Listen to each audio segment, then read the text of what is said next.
this virus is clearly a virus that is there to stay unless we eradicate it. And the only way to eradicate such a virus would be a very effective vaccine that is scaled up on every human being, so to say, and every which we have done with the smallpox, but that's the only example, and that has taken many years.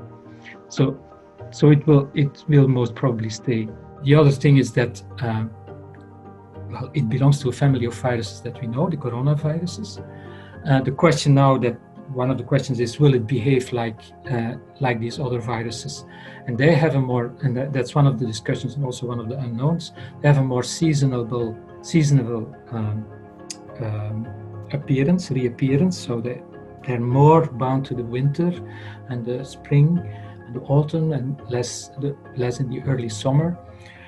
But so we will see whether that will have an impact.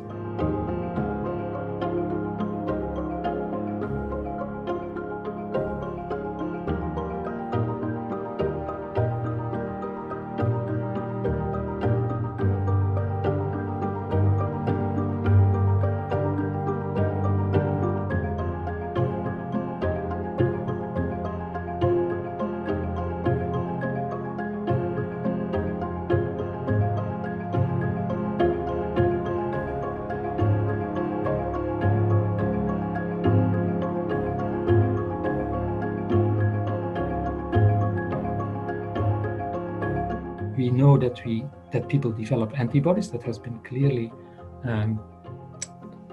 shown in the first place in China. But we are not yet sure whether these antibodies or how protective these antibodies are.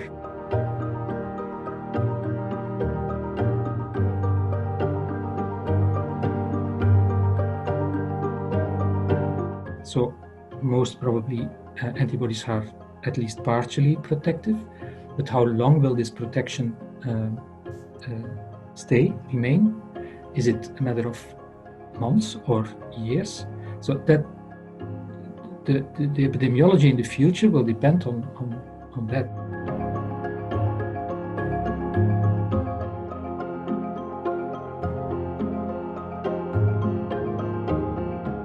On the level of protective immunity that you get at the population level after this wave of infections, which we cannot really stop. I mean, we can mitigate it, we can flatten the curve, but we cannot really stop it, because at some point we will have to come out of our houses again and go to work again and go to school again.